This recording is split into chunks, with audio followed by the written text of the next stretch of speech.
Students, आज हम चौथी यूनिट शुरू कर रहे हैं। चौथी यूनिट में हम गुप्त वंश के बारे में पढ़ेंगे, जिसकी स्थापना 275 ईस्वी में हुई थी। और इसमें चंद्रगुप्त प्रथम, सबसे पहला श्रीगुप्त, उसके बाद घटोत्कच, उसके बाद चंद्रगुप्त प्रथम, फिर समुद्रगुप्त, फिर चंद्रगुप्त द्वितीय अर्थात विक्रमादित्य, और उसके बाद कुमारगुप्त, स्कंदगुप्त। ये महत्वपूर्ण शासक इस वंश में हुए थे और प्राचीन भारतीय इतिहास का स्वर्ण युग कहलाता है गुप्त वंश जो है। तो इसी के अंदर पहला टॉपिक जो हमारे फोर्थ यूनिट का है, प्रारंभिक गुप्त शासक, यानी किसने इस वंश की स्थापना की, कब की, है ना, और शुरुआत में शासक कौन कौन से हुए। तो गुप्त राजवंश की स्थापना लगभग 275 ईस्वी में श्रीगुप्त के द्वारा की गई। इतिहास में इसके बारे में कोई ज़्यादा महत्वपूर्ण जानकारियाँ श्रीगुप्त के बारे में नहीं मिलती, क्योंकि इसका कोई भी लेख अथवा सिक्के हमें प्राप्त नहीं हुआ है जो कि श्रीगुप्त के बारे में ज़्यादा जानकारी देते हैं। केवल 2 मोहरें मिली है श्रीगुप्त के बारे में, जिनमें एक के ऊपर संस्कृत में तथा प्राकृत मिश्रित भाषा में मुद्रा लेख मिला है, जिसमें श्रीगुप्तस्य लिखा गया है। दूसरी मोहर पर संस्कृत में श्रीगुप्तस्य अंकित है, तो जिससे केवल यह अनुमान लगाया जा सकता है कि ये गुप्त वंश का प्रारंभिक शासक था। तो इसी श्रीगुप्त से ही ये वंश जो है गुप्त वंश हो गया ना। तो इस वंश का दूसरा महत्वपूर्ण शासक घटोत्कच था ना। घटोत्कच को महाभारत वाले घटोत्कच से मत जोड़ना, वो अलग चीज़ था, ये अलग घटोत्कच इस वंश का ये दूसरा शासक है, जो श्रीगुप्त का पुत्र था। तो प्रभावती गुप्ता, अगर हम विक्रमादित्य को पढ़ेंगे चंद्रगुप्त सेकंड को, तो उसकी बेटी थी प्रभावती गुप्ता। तो प्रभावती गुप्ता का पूना ताम्रपत्र, महाराष्ट्र में जो पूना है वहाँ से ताम्रपत्र मिला है, से हमें गुप्त वंश का प्रथम शासक श्रीगुप्त के बारे में जानकारी मिलती है। तो प्रभावती गुप्ता के पूना ताम्रपत्र से हमें जानकारी मिलती है कि गुप्त वंश का पहला शासक श्रीगुप्त है, और उसके बारे में जानकारी मिलती है। स्कंदगुप्त, इस वंश में आगे हम पढ़ेंगे, सिलेबस में है स्कंदगुप्त हमारे। तो स्कंदगुप्त की सुप्य अभिलेख से श्रीगुप्त वंश की वंशावली मिलती है, जो घटोत्कच के समय से प्रारंभ होती है। तो स्कंदगुप्त का सुप्य अभिलेख कहता है, उसके अनुसार यह है कि घटोत्कच से इस वंश के शासन प्रारंभ होता है। गुप्त लेखों में इस वंश का प्रथम शासक श्रीगुप्त बताया गया है। ऐसा प्रतीत होता है कि श्री गुप्त वंश की स्थापना तो श्रीगुप्त ने ही की थी, और लेकिन जो है उस समय गुप्तों की स्थिति इतनी ज़्यादा महत्वपूर्ण नहीं थी।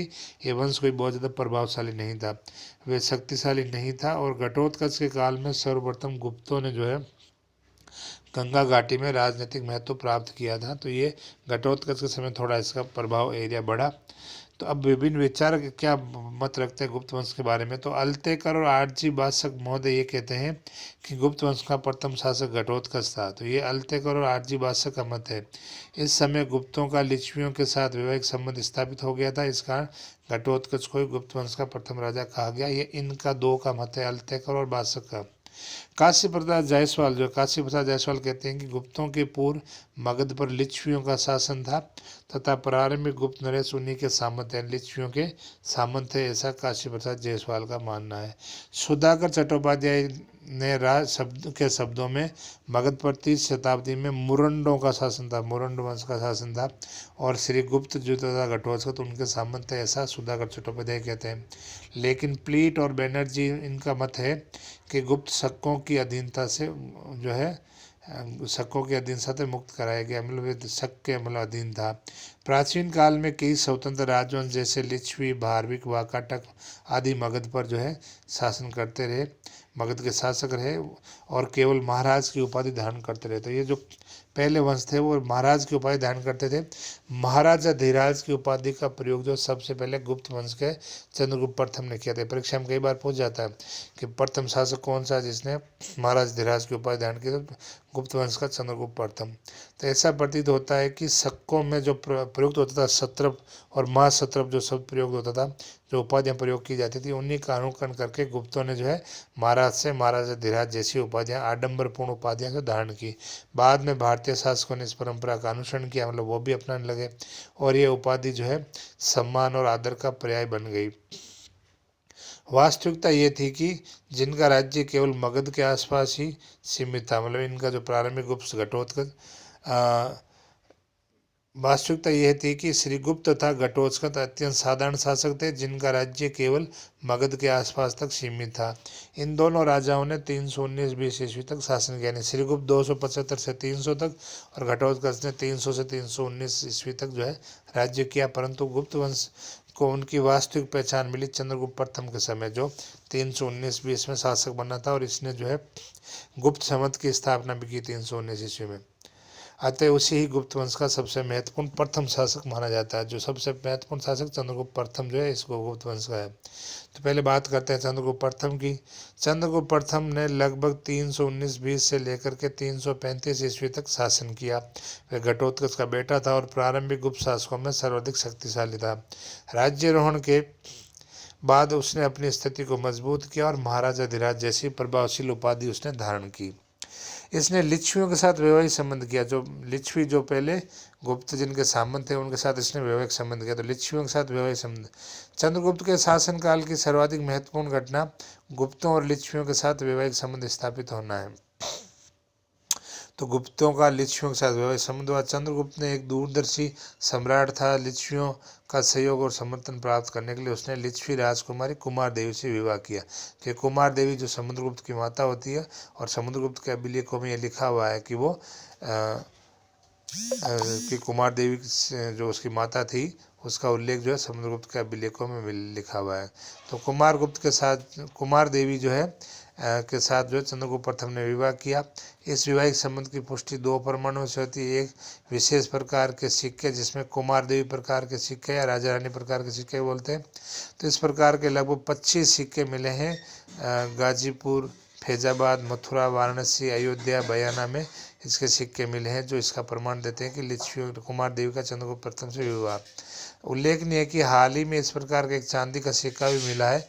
इस सिक्के की बनावट चंद्रगुप्त कुमार देवी को जैसी, और चंद्रगुप्त ने ही सबसे पहले चांदी के रजत के मुद्राएं प्रारंभ की थी। चंद्रगुप्त तथा कुमार देवी के चित्र का नाम जो है अंकित है। समुद्रगुप्त के सिक्के के ऊपर भी एक लिखा हुआ मिला है कि वो लिच्छवी दोहित रहे, लिच्छवियों का दोहिता है। तो इससे भी प्रमाणित होता है कि चंद्रगुप्त और कुमार देवी का विवाह हुआ था। इनके पिछले भाग पर सिंह वाहिनी देवी के साथ लिच्छवी उत्कीर्ण है। दूसरा प्रमाण हमें समुद्रगुप्त की प्रयाग प्रशस्ति में उसे लिच्छवियों का दोहित्र कहा गया है। तो वो लिच्छवियों का दोहिता था, यानी कुमार देवी का बेटा था। चंद्रगुप्त ने लिच्छवियों का राज्य प्राप्त कर मगध और उसके सीमावर्ती प्रदेशों को अपना शासन प्रारंभ किया। तो चंद्रगुप्त ने लिच्छवियों का जो राज्य से प्राप्त करके ये सीमावर्ती क्षेत्रों में शासन किया और इससे जो लिच्छवियों का सपोर्ट मिल गया। लिच्छवियों के प्रमुख राज्यों की बात करते हैं। जब चंद्रगुप्त ने लिच्छवियों के साथ वैवाहिक संबंध स्थापित किया तो लिच्छवियों का राज्य दो भागों में विभाजित था। पहला वैशाली का राज्य, दूसरा नेपाल का राज्य। कुमार देवी के साथ जो है दूसरा नेपाल का राज्य। कुमार देवी के साथ विवाह करके चंद्रगुप्त ने वैशाली का राज्य प्राप्त कर लिया और नेपाल का राज्य को बाद में उसने अपने पुत्र समुद्रगुप्त को दे दिया था। यहाँ उल्लेखनीय बात यह है कि लिच्छवियों का राज्य आर्थिक दृष्टि से बड़ा समृद्धशाली था और उसमें बहुमूल्य रत्नों की खानें थी, जिससे चंद्रगुप्त आर्थिक दृष्टि से समृद्धशाली हो गया, मजबूत हो गया, आर्थिक रूप से संपन्न हो गया, जिससे चंद्रगुप्त ने अपनी भावी योजनाएं बनाने में सफलता मिली। चंद्रगुप्त की विजयों की बात करते हैं तो चंद्रगुप्त की विभिन्न विजयों के बारे में वायु पुराण में कहा गया। वायु पुराण जो है उसमें कहा गया है कि गुप्त वंश के लोग चंद्रगुप्त के अधीन प्रयाग, साकेत और मगध पर शासन करते थे, जिससे साम्राज्य की सीमा का उल्लेख प्रयाग, साकेत और मगध पर शासन करते हैं। जिस साम्राज्य की सीमा का उल्लेख वायु पुराण में हुआ है उसका विस्तार मगध के पूर्व से लेकर के प्रयाग यानी इलाहाबाद जो प्रयागराज है, प्रयाग के पश्चिम तक था। चंद्रगुप्त ने प्रारंभ में अपने राज्य की सीमाओं को बढ़ाने के लिए प्रयास किया, जिसके लिए उसे काफ़ी संघर्ष करना पड़ा, लेकिन कुमार देवी से विवाह करने के पश्चात लिच्छवियों द्वारा उसे बड़ी मात्रा में सैनिक सहायता प्राप्त हुई। तो कुमार देवी से जब इसका विवाह हो गया चंद्रगुप्त का, तो उसे लिच्छवियों की सैनिक सहायता मिली और उस सैनिक सहायता की वजह से इसने बहुत बड़े साम्राज्य का निर्माता बन गया, बड़े बड़े साम्राज्य का निर्माण इसने किया। तो ये तो वे प्रारंभिक गुप्त शासक जिसमें हमने श्रीगुप्त, घटोत्कच और चंद्रगुप्त प्रथम की बात की। नेक्स्ट हम बात करेंगे समुद्रगुप्त की अगले क्लास में।